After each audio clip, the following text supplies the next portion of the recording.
আসসালামু আলাইকুম প্রিয় দর্শক, অন্যমঞ্চের আলাপচারিতায় আপনাদের সকলকে আমন্ত্রণ জানাচ্ছি। রাজনৈতিক দিক থেকে অধ্যাপক ইউনূসের অন্তর্বর্তী সরকারের সামনে এখন দুই সংকট। একটি হলো 13ই নভেম্বর ঢাকা লকডাউন সহ কার্যক্রম নিষিদ্ধ থাকা আওয়ামী লীগের 4 দিনের কর্মসূচি। দ্বিতীয়টি হলো সরকারের 3 মিত্র দলের মধ্যে জুলাই সনদ বাস্তবায়ন ও গণভোট নিয়ে মতবিরোধ। সরকারের পক্ষ থেকে বেঁধে দেওয়া 7 দিন শেষ হতে চলল, কিন্তু জামাতের পক্ষ থেকে দেওয়া আলোচনা প্রস্তাব ফিরিয়ে দিয়েছে বিএনপি। তাতে পরিষ্কার হয়ে গেছে, সরকার উদ্যোগ না নিলে রাজনৈতিক দলগুলোর পক্ষে নিজেদের মধ্যে আলোচনা করে সিদ্ধান্তে আসা আর হচ্ছে না। সরকার একাধিক সূত্র বলছে, যদিও বলেছে সরকার তার মতো করে জুলাই সনদ আর গণভোট নিয়ে সিদ্ধান্ত নেবে, কিন্তু শেষ পর্যন্ত আবার অধ্যাপক ইউনূস যমুনায় আলোচনার ডাক দিতে পারেন রাজনৈতিক দলগুলোকে। তবে সেটি নিয়ে সরকার যতটা না চিন্তিত, তার চেয়ে বেশি চিন্তিত আওয়ামী লীগের কর্মসূচি নিয়ে। সরকার কোনোভাবেই আওয়ামী লীগের এই কর্মসূচি সফল হতে দিতে চায় না, কারণ সরকারের নীতি নির্ধারকরা মনে করছেন এই কর্মসূচি সফল হলে আওয়ামী লীগের নিষেধাজ্ঞা তুলে নেওয়ার জন্য আন্তর্জাতিক মহলের চাপ বাড়বে।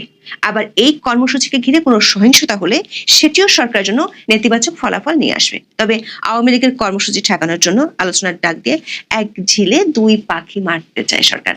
সেক্ষেত্রে জুলাই সনদ নিয়ে আলোচনাও করবে সরকার, আবার আওয়ামী লীগের বিরুদ্ধে রাজনৈতিক দলগুলোর ঐক্য আছে সেটিও দেখাবে। তবে আগের মতো অত সহজে সরকারের কৌশল খুব বেশি কাজ করবে বলে মনে করছেন না সরকারের নীতি নির্ধারকরা। বিস্তারিত জানতে চলুন যাওয়া যাক বিশ্লেষণ। জুলাই সনদের বাস্তবায়ন পদ্ধতি এবং গণভোটের সময় নিয়ে সমঝোতার জন্য রাজনৈতিক দলগুলোকে সরকার 7 দিন সময় বেঁধে দিয়েছিল 3রা নভেম্বর। তার মানে 10ই নভেম্বরের মধ্যে রাজনৈতিক দলগুলোকে নিজেদের মধ্যে আলোচনা করে একটি একক সিদ্ধান্ত নিয়ে সেটি সরকারকে জানাতে হবে। 8ই নভেম্বর পর্যন্ত সবশেষ তথ্য হলো, রাজনৈতিক দলগুলোর মধ্যে ঐক্যমত্য তো দূরের কথা, আলোচনায় তারা বসতে রাজি নয়। তার মানে এখনো পর্যন্ত সমঝোতার কোনো লক্ষণ দেখা যায়নি। বিএনপির একাধিক সূত্র বলছে, দলের স্থায়ী কমিটিতে বিষয়টি নিয়ে আলোচনা হয়েছে, কেবল সরকার উদ্যোগ নিলে আলোচনায় বসবে বিএনপি। সেটি 8ই নভেম্বর বিএনপির স্থায়ী কমিটির সদস্য সালাউদ্দিন আহমেদ বলেছেন। তবে বিএনপির বেশিরভাগ সিনিয়র নেতা সরকার এবং সরকারের উদ্দেশ্য নিয়ে সন্দেহের মধ্যে আছেন। স্থায়ী কমিটির বৈঠকে বিষয়টি নিয়ে খোলামেলা আলোচনাও হয়েছে এবং জুলাই সনদ নিয়ে বর্তমান পরিস্থিতি তৈরি করার জন্য সরকারের সমালোচনাও করেছেন নেতারা। বিএনপির ভাষ্যমতে, গত 17ই অক্টোবর যে জুলাই সনদে রাজনৈতিক দলগুলো স্বাক্ষর করেছিল সেটি তারা বাস্তবায়ন করতে অঙ্গীকারাবদ্ধ, কিন্তু 28 অক্টোবর জুলাই জাতীয় সনদ বাস্তবায়নের উপায় নিয়ে অন্তর্বর্তী সরকারের কাছে জাতীয় ঐকমত্য কমিশন যে প্রস্তাব জমা দিয়েছে তাতে তাদের আপত্তি রয়েছে।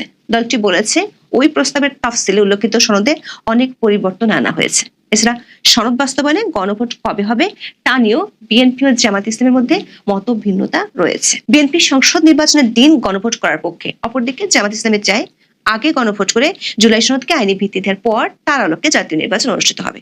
8 নভেম্বর সালাউদ্দিন আহমেদ কাকরাইলের ডিপ্লোমা ইঞ্জিনিয়ার্স ইনস্টিটিউশনে এক আলোচনা সভায় বলেছেন, বিএনপি মনে করেছিল অন্তর্বর্তীকালীন সরকার অত্যন্ত নিরপেক্ষভাবে তার দায়িত্ব পালন করবে, তত্ত্বাবধায়ক সরকারের ভূমিকা পালন করবে, অথচ এখন আপনারা রেফারি হয়ে হাত দিয়ে একটা গোল দিয়ে দিয়েছেন। এখন বলছে রাজনৈতিক দলগুলোকে সিদ্ধান্ত নিতে হবে 7 দিনের মধ্যে, না হলে তারাই সিদ্ধান্ত নেবে। দলগুলোকে এভাবে সময় বেঁধে দেওয়ার এখতিয়ার অন্তর্বর্তী সরকার নেই বলে মনে করে বিএনপি। সালাউদ্দিন আহমেদ সরকার উদ্দেশ্যে বলেছেন, বর্তমান অন্তর্বর্তী সরকার কোনো নির্বাচিত সরকার নয়, এটা তাদের মনে রাখতে হবে। রাজনৈতিক দলগুলোকে 7 দিনের সময় বেঁধে দিয়ে ডিকটেট করার মতো এখতিয়ার সরকারের নেই। এদিকে জামাত ইসলামের সূত্রে জানা গেছে, দলটির পক্ষ থেকে আলোচনার জন্য বিএনপির মহাসচিব মির্জা ফখরুল ইসলাম আলমগীরকে টেলিফোন করা হয়েছিল, কিন্তু বিএনপি তাতে সাড়া দেয়নি। জামাতের সহকারী সেক্রেটারি জেনারেল হামিদুর রহমান আজাদ 8ই নভেম্বর রাজধানীর হোটেল ইন্টারকন্টিনেন্টালে নির্বাচনী ইশতেহারে প্রযুক্তির ব্যবহার শীর্ষক এক সেমিনারে বলেছেন, বিএনপির মহাসচিবকে আলোচনায় বসার জন্য জামাত ইসলামের পক্ষ থেকে বলা হয়েছিল, কিন্তু বিএনপি সে প্রস্তাবে না করে দিয়েছে। বিএনপি যে জামাতের ডাকে সাড়া দেবে না, সেটি দলটির সর্বোচ্চ নীতি নির্ধারণী ফোরামের আলোচনায় সিদ্ধান্ত হয়। ওই সভায় বৈঠকের জন্য জামাতের আহ্বানকে সঠিক পন্থা নয় বলে মত দেওয়া হয়। সেই সিদ্ধান্ত অনুযায়ী 8ই নভেম্বর এক অনুষ্ঠানে সালাউদ্দিন আহমেদ বলেছেন, জামাত রেফারির ভূমিকায় থাকতে পারবে না, সরকারকেই রেফারির দায়িত্ব নিতে হবে। আলোচনার জন্য টেলিফোন করে বিএনপি সাড়া না পাওয়ায় জামাত আন্দোলনের হুঁশিয়ারি দিয়েছে। তারা রাজপথে নির্বাচনের আগে গণভোটের দাবি আদায়ের কথা বলেছে। তবে বিএনপির বৈঠকে রাজপথে কোনো কর্মসূচি না দেওয়ার সিদ্ধান্ত হয়েছে।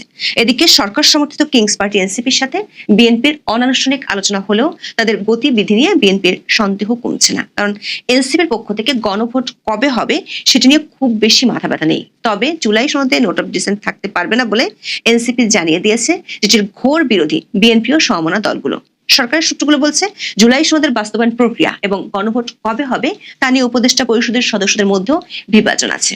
30 অক্টোবরের উপদেষ্টা পরিষদের বৈঠকে অধিকাংশ উপদেষ্টা একই দিনে নির্বাচন ও গণভোট করার পক্ষে মতামত দিয়েছেন, কিন্তু 3রা নভেম্বর জরুরি বৈঠকে কয়েকজন উপদেষ্টা বলেন একই দিনে গণভোট হলে সংস্কার নিয়ে ঝুঁকি তৈরি হতে পারে।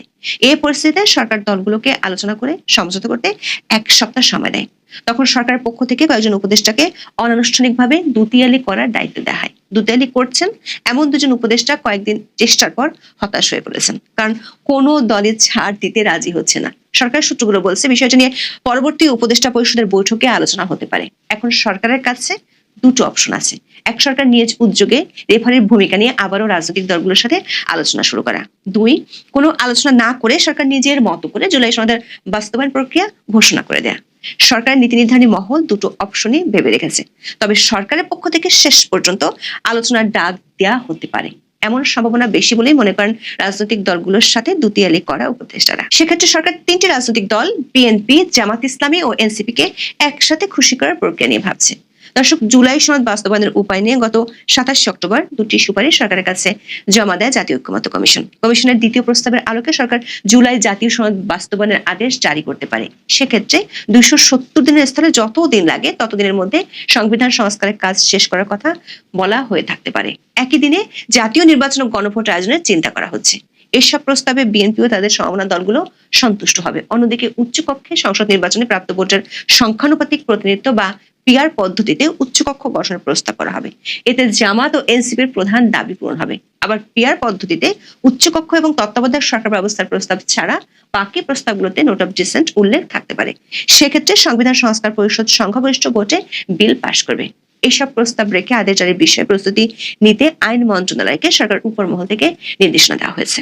তবে সরকারের কাছে এই মুহূর্তে জুলাই সনদ নিয়ে তার মিত্রদের মধ্যে বিরোধের চেয়ে বেশি চিন্তার বিষয় হলো কার্যক্রম নিশ্চিত থাকা আওয়ামী লীগের লকডাউন কর্মসূচি নিয়ে।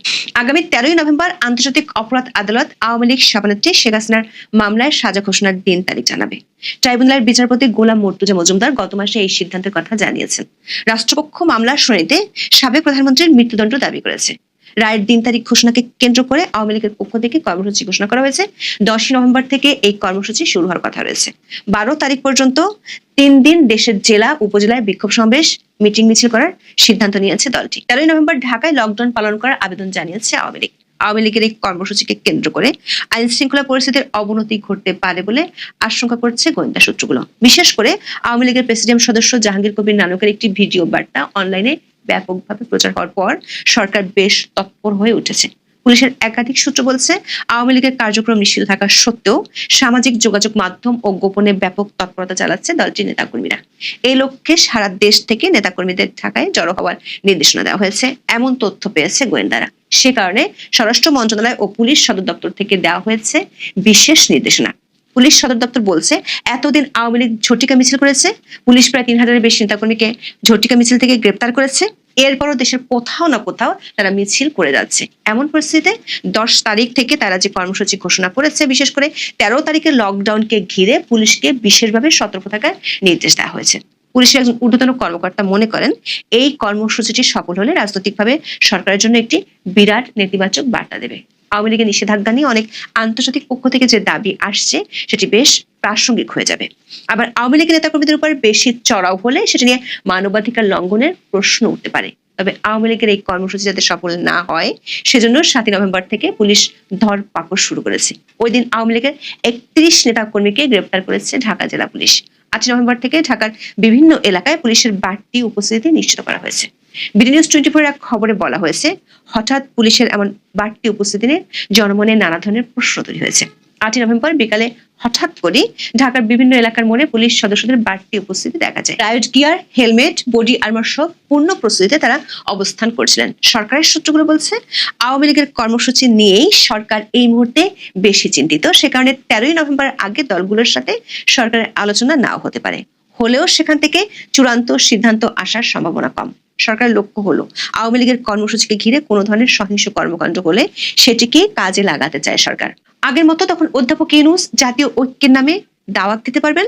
তখন অধ্যাপক ইউনূসের মিত্র দুই দল বিএনপিকে নতুন করে কোণঠাসা করার ছক কষতে পারবে। এখন দেখার বিষয় কোণঠাসা করার নতুন ছকে আটকে গিয়ে বিএনপি খাদের কতটা গভীরে চলে যায়। এখন এ পর্যন্ত।